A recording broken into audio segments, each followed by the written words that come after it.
यस्य स्मरणमात्रेण जन्म संसार बंधनात् विमुच्यते नमस्तस्मै विष्णवे प्रभो विष्णवे। गुरुर्ब्रह्मा गुरुर्विष्णू गुरुर्देवो महेश्वरः गुरु साक्षात परब्रह्म तस्मै श्री गुरवे नमः। अवधूत चिंतन श्री गुरुदेव दत्त। भगवान दत्तात्रयांना नमस्कार करून आपणा सर्वांच्या हृदयस्थ असणाऱ्या परमेश्वराला नमन करून माझ्या या भागवताच्या चिंतनाला भागवताच्या सेवेला मी प्रारंभ करतो। श्री दत्तभक्ती या माझ्या यूट्यूब चॅनलवरून आपण भगवान दत्तात्रयांचे 24 गुरु आणि त्या 24 गुरूंच्याकडून भगवान दत्तात्रयांनी कोणकोणतं ज्ञान घेतलं आणि ते ज्ञान मानवी जीवनामध्ये किती आवश्यक आहे याचा विचार आपण करतो आहोत।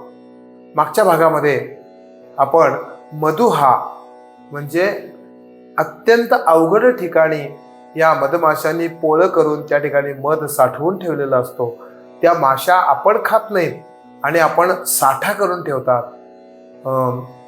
आणि हा मधुहा काय करतो तर कितीही अडचणीत, कितीही अवघड जागी, कितीही दुर्गम ठिकाणी त्यांनी पोळं केलेलं असेल तरी त्या ठिकाणी तो जातो आणि कोणत्याही कष्टाशिवाय तो जो मध आहे तो मध तो ग्रहण करतो, काढून घेतो।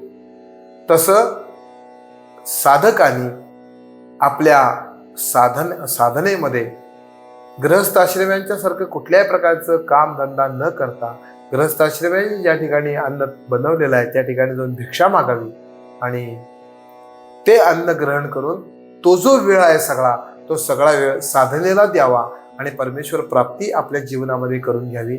याकरता साधकांच्या करता मधुहा हा गुरु आणि त्याचं ज्ञान सांगितलं।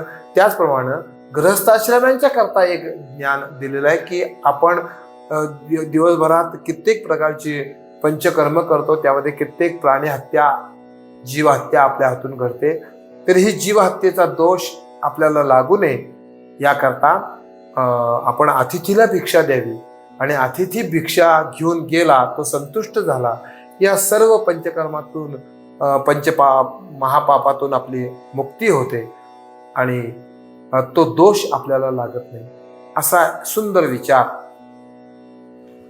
भगवान दत्तात्रयांनी आपल्याला या 14व्या गुरुच्या ज्ञानातून दिला।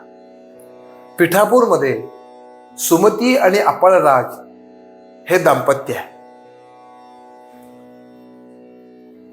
ह्यांनी काय केलं, फक्त अतिथी पूजन करायचं आणि अतिथीला भिक्षा द्यायची, एवढंच ती फक्त सुमती माता करायची। कधीही त्यांच्या घरातून अतिथी विमुख गेलेला नाही। आणि एक दिवस हे अपळराज बाहेर गेलेले आहेत कामधंद्या करता आणि ही सुमती घरात आहे।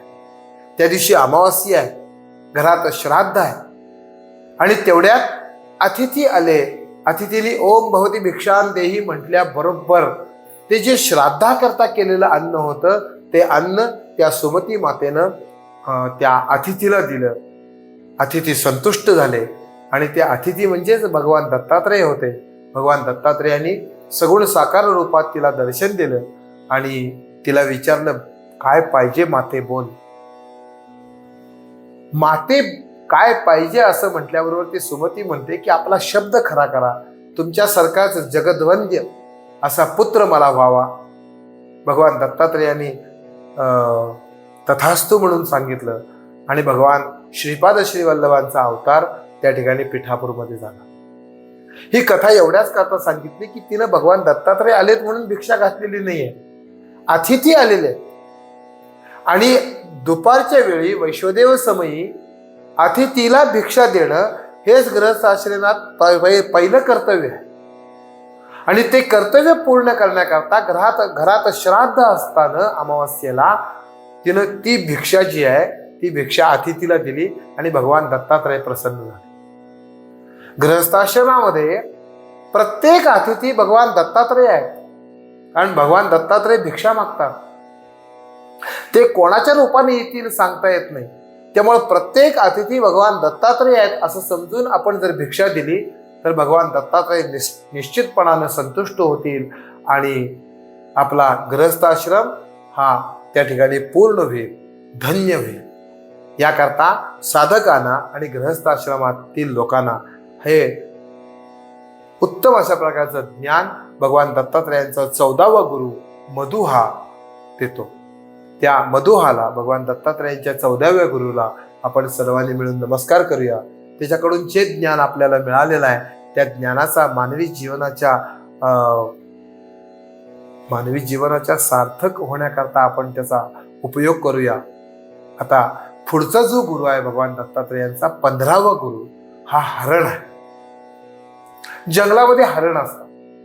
किती वेग आहे हरणाचा, अत्यंत वेगवान हरण आहे, असं धावतं.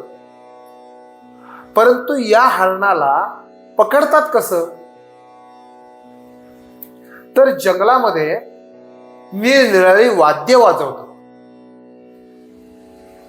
सारंगी, विणा, सतार ही तंतुवाद्य वाजवल्यानंतर त्यातून येणारा जो आवाज आहे त्या नादावर हे हरण लुब्ध होतं. त्यांना ते ऐकावं असं वाटतं आणि इतकी वेगवान असणारी हरणं त्या ठिकाणी थांबतात ते ऐकण्याकरता. आणि हे जी माणसं आहेत हरण पकडणारी, ही हरण पकडणारी माणसं त्यांच्यावर जाळं टाकतात आणि त्या हरणाला आपल्या बंदिवासात टाकतात, त्यांना बांधून घेतात. या हरणाकडून कोणतं ज्ञान घेतलं तर नादावाला भुलू नये. निरनिराळे आलाप घेतात, गाणं म्हणतात, गायक निरनिराळ्या प्रकारचे राग आळवतात. कानाला बरं वाटतं, कानाला ऐकावं वाटतं. परंतु ज्या ठिकाणी ईश्वराचं अनुसंधान नाही आहे ते गायन मनुष्याने कधीही ऐकू नये हे सांगण्याकरता हा भगवान दत्तात्रयांचा 15वा गुरु आहे. त्यांनी सांगितलं की ग्राम्य गीत ऐकू नका. ज्या ठिकाणी ईश्वरानुवाद नाही आहे त्या ठिकाणी ऐकायला बरं वाटतं. एखादी लावणी चालू आहे, ग्राम्य गीत म्हणजे लावणी चालू आहे, ऐकायला आपल्याला बरं वाटतं, ते वाद्य आपल्याला चांगलं वाटतं, ते कानावर पडल्यानंतर आनंद वाटतो. परंतु तो आपल्या नाशाला कारणीभूत आहे. मनुष्याचं त्या ठिकाणी अधःपतन आहे. ते ऐकू सुद्धा नका, बघू तर अजिबात नका. दत्तमहात्म्यामध्ये सांगतात स्वामी महाराज की त्या असे अंगविक्षेप करतात, अश्लील अंगविक्षेप करतात, नाचतात. ते जे नृत्य आहे ते नृत्य आपल्याला विलोभनीय वाटतं, ते नृत्य आपल्याला बघावंसारखं वाटतं, ते गाणं ऐकावंसारखं वाटतं. परंतु त्या गाण्यानं आणि त्या स्त्रियांच्या त्या अंगविक्षेपानं, त्यांनी केलेल्या त्या मादक हालचालीनं मनुष्याचं मन जे आहे हे मन उत्तेजित होतं आणि ते मानवी जीवनाकरता हानिकारक आहे. म्हणून ही ग्राम्य गीतं ऐकू नका, ग्राम्य गीतं बघू नका की जेणेकरून आपल्याला बंध पडणार नाही. कारण ही जी आपली इंद्रिय आहेत, आपलं हे मन आहे, हे मन असं चंचल आहे, एका ठिकाणी बसत नाही. या पंचविषयामध्ये ते रममाण होतं लगेच. त्याला ओढून परमेश्वर प्राप्तीकडे आणावं लागतं. परमेश्वर प्राप्तीकडे ते सहजासहजी झुकत नाही. आपल्याला मंदिरात चला म्हटल्यावर आपल्याला जाणं होत नाही, परंतु सिनेमाला जाऊया म्हटलं कोणतरी की आपण लगेच जातो. असं का होतं? कारण ही जी आपली इंद्रिय आहे ही इंद्रिय बाह्य विषयाला लालचवलेली आहे. भागवतामध्ये सांगितलं की बलवान इंद्रिय ग्रामो ज्ञाने नामपे कर्षती. ज्ञानाला सुद्धा, योग्याला सुद्धा ते पापाविषयी प्रवृत्त करतात. अशी ही आपली इंद्रिय आहे. या इंद्रियांना अशा प्रकारे जर आपण गाणं ऐकवायला लागलो किंवा या डोळ्यांना ते लावणीचं जे नृत्य आहे, त्या स्त्रिया जे नृत्य करतात ते नृत्य जर या डोळ्यांनी बघितलं तर हे आपलं मन त्याला भुलून जात. हे हरण कसं त्या गायनाला भुलतं आणि एका ठिकाणी थांबतं, तसं परमार्थ मार्गाकडे आपण चाललेलं असताना, परमेश्वर प्राप्तीकडे आपली वाटचाल चाललेली असताना अशा प्रकारे हे उत्तान दृश्य आपण बघून आपल्या मनावर आपण तसे संस्कार करतो. अगोदरच हे मन चंचल आहे. चंचलही मन कृष्ण प्रमाथी बलवत दृढम, अर्जुन सांगतो देवाला. आणि देव सांगतात की अभ्यासानं या मनाला तू आपल्या ताब्यात ठेव, मनाला माझ्याकडे लाव. मन जर तू मला दिलंस तर मी अतिशय संतुष्ट होतो. देवाला काय पाहिजे तर देवाला फक्त आपलं मन पाहिजे. मय्येव मन आदस्व मयी बुद्धी निवेशय निवशस्सी मय्येव आता ऊर्ध्वन्न संशय. देव अर्जुनाला सांगतात की मय्येव मन आदस्व, कारण सगळ्याला कारण हे मन आहे. मन एव मनुष्याणाम कारणम बंधमोक्षयोः, शास्त्रकार सांगतात. मनच आपल्या बंधनाला पण कारणीभूत आहे आणि मन हे आपल्या मोक्षाला सुद्धा कारणीभूत. कारणम बंधमोक्षयोः. हे मन परमेश्वर मार्गात कसं लागेल त्याकरता त्या मनाला ओढून आणावं लागतं, तिथं लावावं लागतं. त्याकरता अभ्यास पाहिजे. तो अभ्यास हे 24 गुरु आपल्याला देतात. या 24 गुरूंच्या ज्ञानानं या मनाला आपण आपल्या ताब्यात ठेवू शकतो. मनाला या माशीचं उदाहरण दिले. माशी म्हणजे आपल्या घरातली घर माशी असते की नाही, पटकन एखाद्या घाणीवर पण बसते, पटकन एखाद्या गोड पदार्थावर पण बसते, कुठेही बसते. इतकी चंचल असते ती. इथून उठून तिथं बसते, तिथं उठून तिथं बसते, तिथं उठून तिथं बसते, एका ठिकाणी बसत नाही. परंतु ती परमेश्वराकडे जात नाही. का जात नाही? कारण तिला माहित आहे की मी तिथं गेले की माझं अस्तित्व तिथं संपणार आहे, माझं अस्तित्व राहणार नाही. कारण परमेश्वरामध्ये जो मन देईल तो परमेश्वर होऊन जातो. म्हणून ते मन तिथं जात नाही. त्याला अभ्यासानं ओढून आणावं लागतं, परमार्थामध्ये त्याला गुंतवावं लागतं. सारखं पळणारं मन आहे, चंचल मन आहे, त्याला अभ्यासानं परमेश्वराकडं घेऊन यावं लागतं. म्हणून भगवान दत्तात्रेयांच्या पादुका आहेत त्या मनोहर पादुका आहेत, मनाचं हरण करणारे आहेत. त्या ठिकाणी मन गेलं की परमेश्वरामध्ये गुंतून जातो. त्या पादुकांच्या समोर आपण बसलो की मनाची जी गती आहे ती गती नाहीशी होते, मन त्या ठिकाणी रममाण होतं. म्हणून वाडीतल्या पादुकांचं नाव आहे मनोहर पादुका.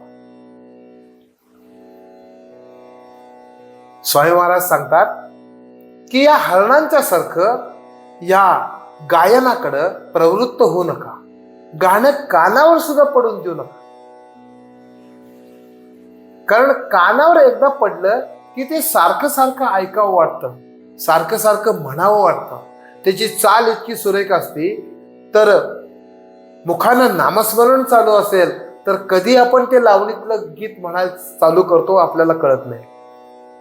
म्हणून परमार्थ मार्गामध्ये वाटचाल करत असताना की ग्राम्य गीत म्हणजे लावणी ऐकू नका, लावणी बघू नका.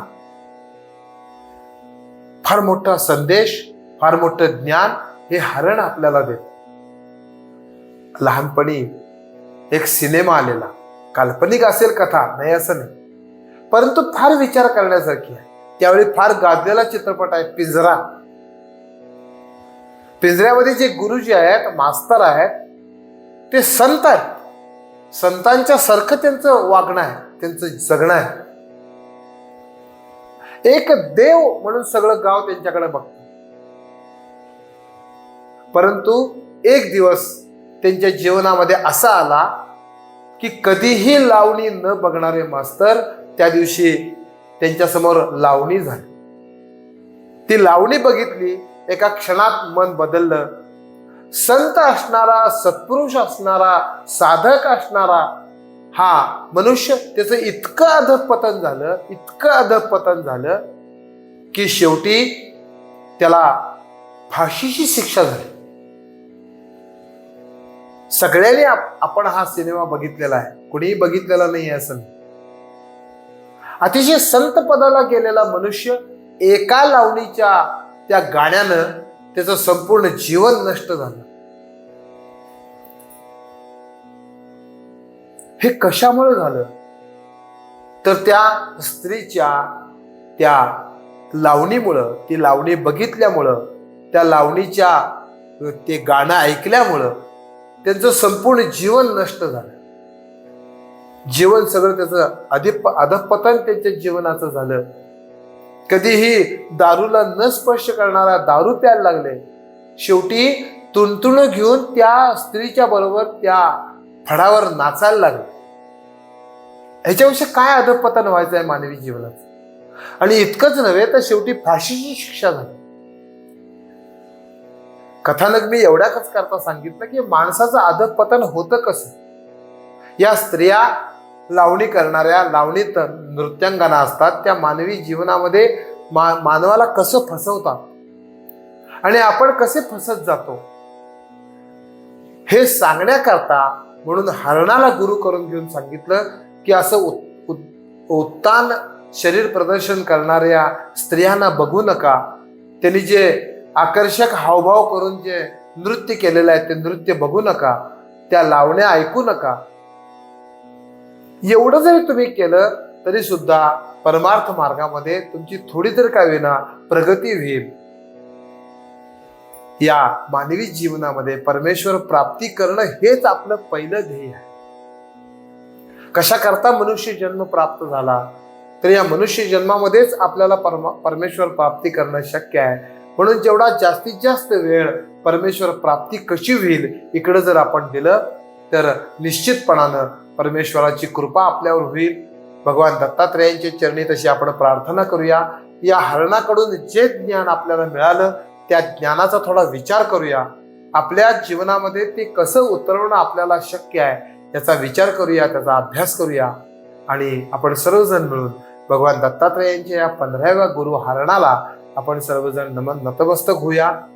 वेळ संपल्यामुळं आपण या ठिकाणी थांबूया आणि पुढच्या भागामध्ये हा जो दत्तात्रेयांचा 16वा गुरु आहे मत्स्य म्हणजे मासा, या माशाचा विचार आपण करूया. माशानं कोणतं ज्ञान भगवान दत्तात्रेयांना दिलं याचा विचार आपण करूया. माझ्या मर्यादित ज्ञानानं मर्यादित वेळेमध्ये मला जेवढं जास्तीत जास्त सांगणं शक्य आहे तेवढं सोपं करून सांगण्याचा माझा प्रयत्न आहे. आपण सर्वांनी ऐकावं, ते ज्ञान आपण घ्यावं. जास्तीत जास्त दत्तभक्तांच्या पर्यंत हे कसं पोहोचवता येईल याकरता आपण प्रयत्न करा. माझंही काही चुकत असेल किंवा मलाही अजून काही वेगळं सांगायला आपण जर काय मार्गदर्शन करत असाल तर ते सुद्धा मार्गदर्शन आपण मला करा. मी निश्चितपणानं जास्तीत जास्त सांगण्याचा आपल्याला प्रयत्न करीन. कित्येक लोकांनी कमेंट करून मला विचारलेलं आहे की तुम्ही आम्हाला कुठे भेटाल, तर तुम्ही नृसिंहवाडीला या. नृसिंहवाडीमध्ये मी पुजारी आहे. भगवान दत्तात्रेयांच्या काठीचा मान आहे त्यामुळे मला चोपदार म्हणतात. तुम्ही कधीही आला आणि चोपदार म्हणून कुणालाही विचारलं तर तुम्ही माझ्यापर्यंत याल, माझ्या घरी या, विचार आपण करूया. जेवढं जास्तीत जास्त चिंतन करणं शक्य आहे, जेवढा अभ्यास करणं शक्य आहे तेवढा अभ्यास आपण करूया. हे जास्तीत जास्त ज्ञान इतर लोकांच्या पर्यंत कसं पोहोचवता येईल याचा विचार करूया. भगवान दत्तात्रेयांची कृपा आपल्यावर कशी होईल याचा प्रयत्न करूया. अवधूत चिंतन श्री गुरुदेव.